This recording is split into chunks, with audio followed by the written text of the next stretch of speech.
Olé! Hey, salut les golfeurs, bienvenue au golf de Margaux. Grand ciel aujourd'hui, grand soleil. Je suis avec Christophe Lajoie.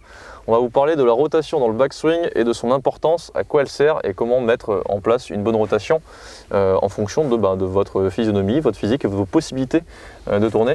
Chris, à quoi ça sert et qu'est-ce qu'une bonne rotation?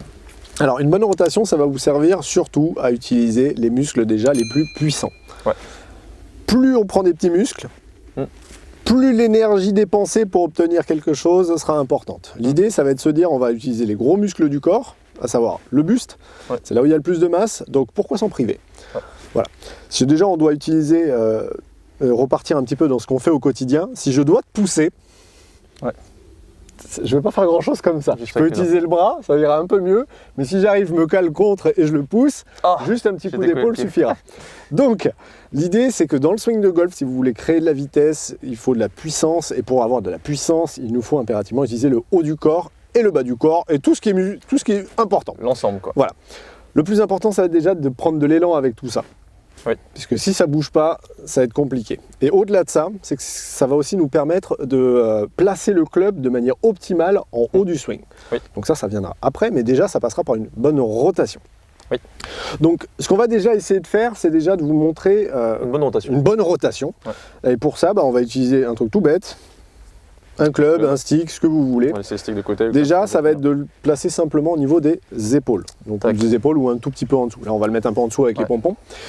L'idée, ça va être d'être capable, dans un premier temps, de faire au moins 90 degrés de rotation. Ouais. Donc pour ça, on va s'aider de tout ce qu'on peut utiliser pour le moment, sans trop réfléchir, mais juste d'essayer de faire en sorte que le bout du club pointe en face de la balle.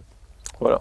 Donc, dos à la cible et les épaules perpendiculaires par rapport à la ligne des pieds. Voilà, pour le moment, on le fait le plus droit possible. Il faut déjà apprendre à le faire droit avant d'apprendre à le faire pencher.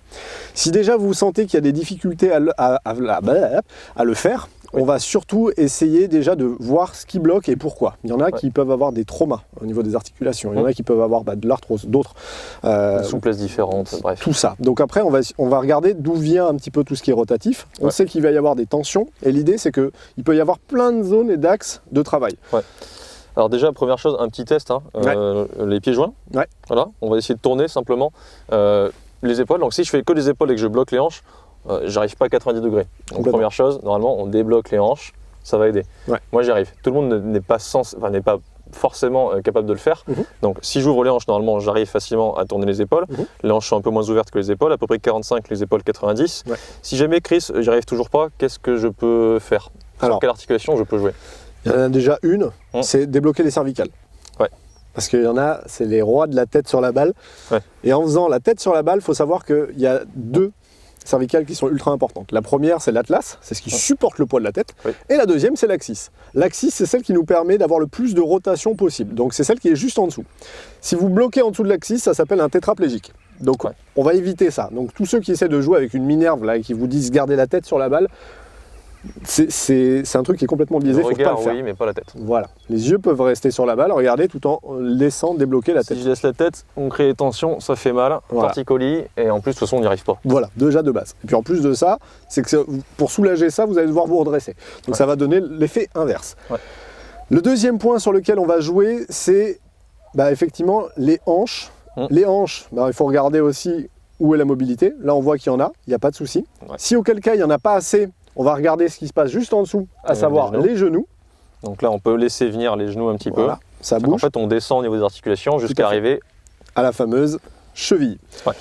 Là, regarde, la fameuse cheville. Donc, replace juste les pieds collés pour qu'on puisse regarder tout de suite la différence. Là, tu vas tourner tout au maximum. Allez, go. Soyons fous. Ok, donc pas mal. Regarde, maintenant, on va faire un truc tout bête. Tu vas ouvrir le pied. Vas-y, refais. Ah, tiens, ça tourne bizarrement. Donc, il y a la plupart, s'ils cherchent le problème, ça vient souvent de là. Il y en a qui essayent impérativement d'avoir les pieds droits. Voilà, d'aligner les pointes de pied parce qu'on dit que tu as les pieds en canard, ça va pas, etc. Alors qu'en fait, c'est l'inverse. Exactement. Donc, on va exagérer. Voilà. Et là, mine de rien, ça va tourner. Alors du coup, c'est un peu trop, mais si on ouvre le pied droit, ça nous aide à tourner de ce côté-là, et inversement avec le pied gauche, ça nous aide à tourner dans l'autre sens. Voilà. Et rien ne vous empêche de faire rouler le pied, encore une fois. Donc là, c'est le dernier stade. Si malgré le fait d'avoir le pied droit ouvert, qu'on n'est pas assez souple, on peut se permettre de libérer un petit peu le talon gauche, le genou, et le laisser rouler. Alors c'est pas ça, hein, j'appuie pas. Je laisse rouler ici. Moi. Voilà, c'est comme ça, avec le pied droit normalement. Ouais. Donc ici, je laisse rouler un petit peu, donc on peut le décoller un petit peu. Il y a pas mal de swings, hein, Nicklaus, Tom Watson qui le font. Mais c'est une conséquence, c'est pas une intention. Voilà. C'est pas une intention, c'est juste qu'en fait, il libère les articulations pour se permettre d'aller tourner, pour trouver cette fameuse rotation avec le dos face à la cible. Ça va aider tous les golfeurs de certain âge qui, du coup, avec l'âge, perdent en souplesse. Et donc le truc classique, lorsqu'on voit des golfeurs assez âgés qui se disent « je vais essayer de rester très stable pour être régulier », au final, ils créent tellement de tension articulaire qu'ils n'arrivent plus à tourner, alors qu'au contraire, il faut laisser venir tout tranquillement. Au-delà de ça, si vous avez déjà des problèmes de dos, faites-le. Faites-le parce que ça va soulager la tension. Si je suis ici et je crée une dissociation du haut et du bas, en fait, vous faites en sorte que toutes les vertèbres, petit à petit, se mettent en butée, et en fait, c'est ce qui va faire que derrière, ça va se débloquer petit à petit.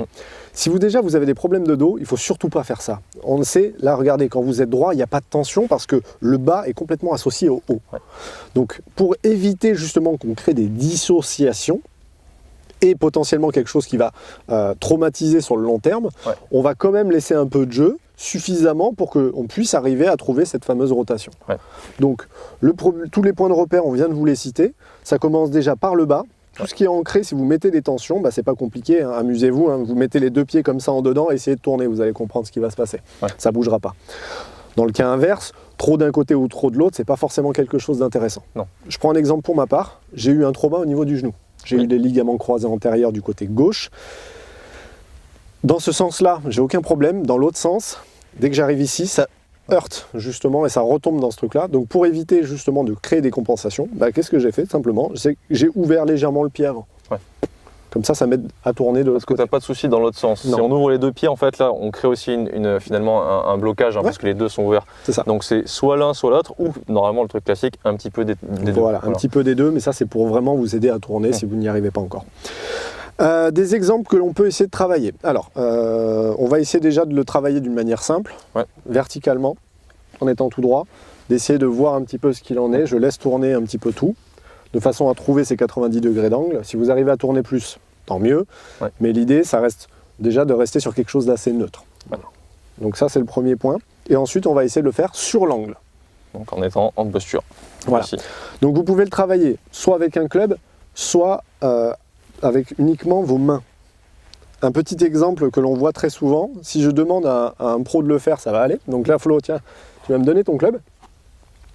Tu vas venir mettre tes deux mains comme ceci.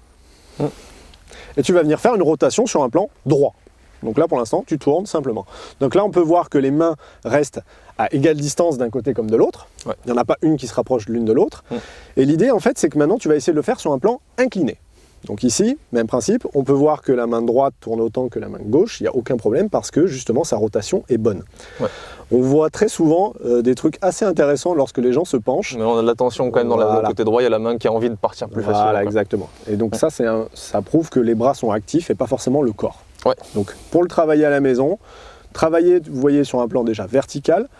Vous mettez éventuellement devant une petite glace ou vous posez le téléphone, vous vous filmez, mais ça vous donnera déjà des points de repère. Est-ce que tu as d'autres choses éventuellement à rajouter? Je vais aller un tout petit peu plus loin, juste sur le fait d'aller. Donc là, c'est au-delà de la rotation. C'est lorsqu'on tourne ici, ce qui crée de la vitesse dans le swing de golf, c'est justement cette tension des muscles comme un effet d'élastique en fait. Donc ce qui va créer de la vitesse, c'est justement un différentiel important entre le haut du corps et le bas du corps. Si jamais vous manquez de souplesse, c'est que théoriquement, vous allez peut-être manquer un peu plus de vitesse par rapport à des joueurs qui auront plus de souplesse. Donc il va falloir jouer en fait sur d'autres points, mais ça on le verra plus tard. Pour créer de la vitesse, il y a plein de manières d'en créer.